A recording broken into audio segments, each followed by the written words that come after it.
jelas. Jujur itu sifat, diajak korupsi menolak sikap namanya. Sifatnya khair, sikapnya ma'ruf namanya.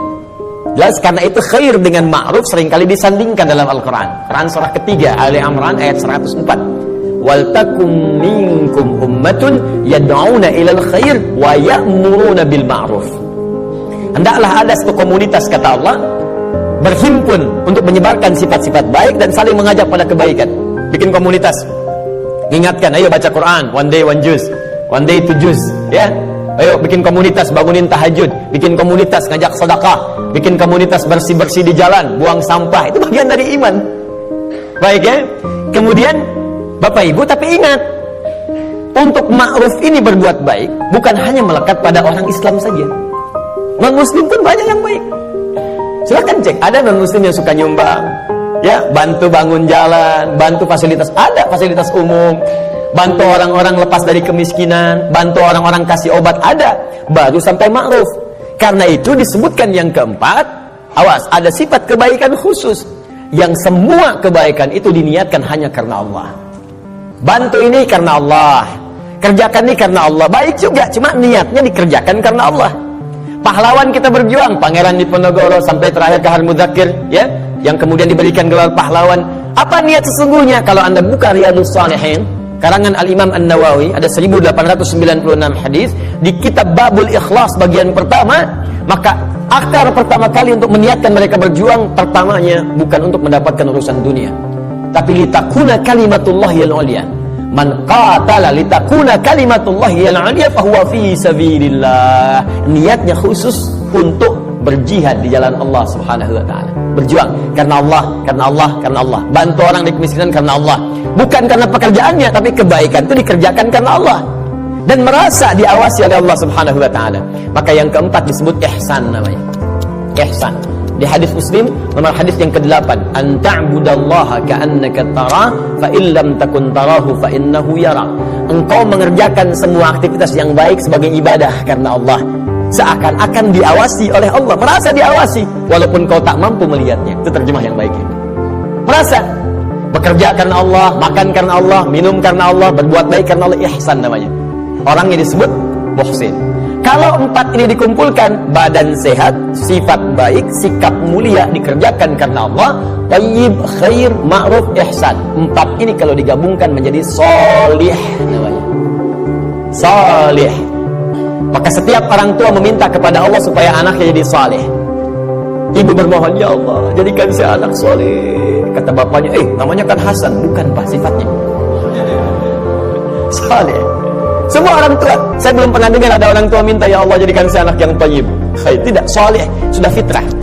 Dan itu sudah dimohonkan sejak anak dalam kandungan, kata Allah. Sudah fitrah.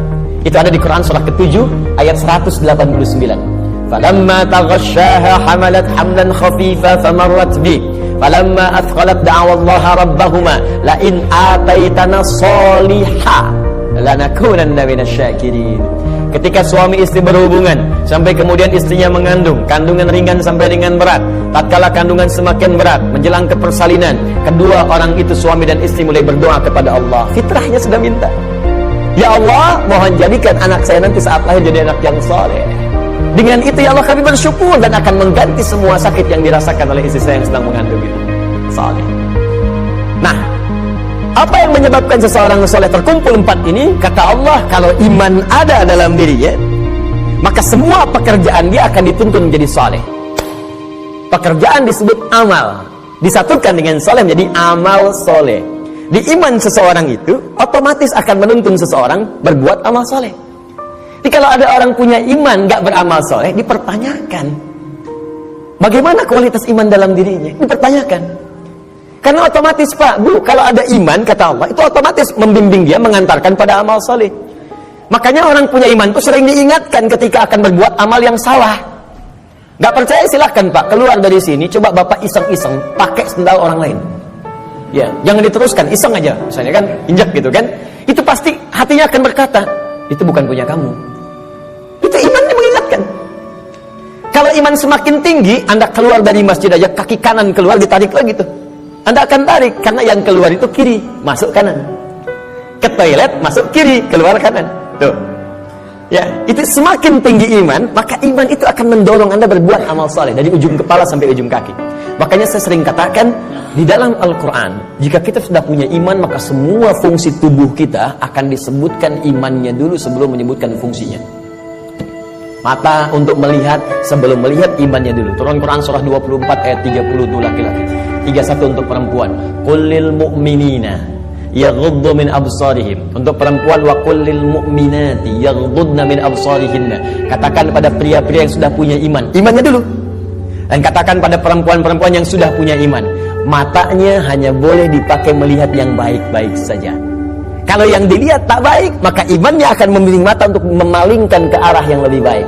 Memalingkan pandangan ke arah yang lebih baik disebut dengan ghaddul basar namanya. Anda menatap begini, Masya Allah, tapi yang ditatap istri orang. Maka iman berkata jangan teruskan, palingkan. Ya, proyek yang tidak baik gak akan dilihat.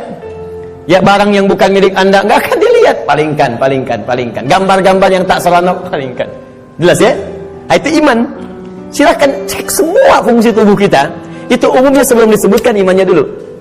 Lisan, Quran surah 49 ayat 11. Itu sebelum disebutkan fungsi lisan, iman dulu. Ya ayyuhalladzina amanu la yaskhar qaumin qaum. Ayat 12-nya, ya ayyuhalladzina amanu la yaghtab ba'dukum ba'dha. Pokoknya setiap tubuh ini mau bergerak, iman dulu.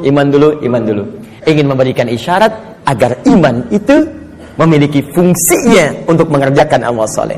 Kenapa diminta beramal soleh? Supaya masuk surga, itu Pak. Dan supaya kita nggak capek, diberikan setengahnya oleh Allah, tinggal setengah lagi. Jadi sebetulnya Allah ini hambanya itu masuk. Cuman karena hikmah kehidupan menjadikan kita mesti berikhtiar, saking baiknya Allah dikasih setengah. Ayo setengah diambil. Bahkan setengah ini diberikan dalam kandungan. Cuman sayang, fa'abawahu yuhawidani aw yunasrani aw yumajjisani. Lahirnya kan fitrah, ada iman dalam dirinya. Makanya dia mencari Tuhan. Cuman sayang lingkungan yang merubah dia menjauh dari Allah. Ada yang pengaruh ini, ada yang pengaruh itu, lingkungan, karena TV, karena tinggal di tempat tertentu, karena pasangan. Ya, Masya Allah, tega meninggalkan cinta Allah hanya untuk cinta dunia. Tega meninggalkan cinta Allah hanya untuk cinta manusia. Padahal manusia itu mati, Allah selalu hidup. Ya, bayangkan. Ya, mencintai sesuatu yang gak ada itu kan semu sifatnya. Anda mencintai barang, barangnya rusak. Ketika barangnya rusak, bagaimana cintanya bisa bertahan? Cinta manusia tidak abadi. Kalau ingin abadi, bawa dia sampai mendapatkan ridha Allah, sampai ke surga, baru abadi. Tapi kalau Anda mengeluarkan diri Anda dari surga, bagaimana bisa abadi? Ya, aku mencintaimu dengan syarat engkau pindah agama. Begitu pindah, meninggal. Cinta nggak dapat, surga cuma mimpi. Ya, Pak. Jelas ya? Baik, jadi teman-teman sekalian, bagian pertama, ketika Allah meminta kita beriman, sesungguhnya dengan iman itu Allah ingin memberikan garansi kepada kita bahwa Anda hamba yang terlindungi, dengan izin Allah bisa mendapatkan surga jika iman itu kita gunakan untuk menenun amal saleh. Jelas? Kalau amal saja tidak ada iman, maka tidak menjadi saleh. Maka orang yang belum beriman beramal baik, amalnya tidak disebut amal saleh. Amal saja, amal khair. Gak pernah disebut saleh dalam istilah Al-Quran. Jelas ya? Nanti ketika dia berbuat baik dibalas di dunia. Cuman karena kaidah surga itu ada iman, dan iman itu nggak ada, maka di akhirat tidak diberikan balasannya. Keadilan Allah menjadikan balasan itu diberikan di dunia. Karena investasi amalan itu bukan untuk akhirat, dunia. Karena niatnya dunia, dikasih dunia.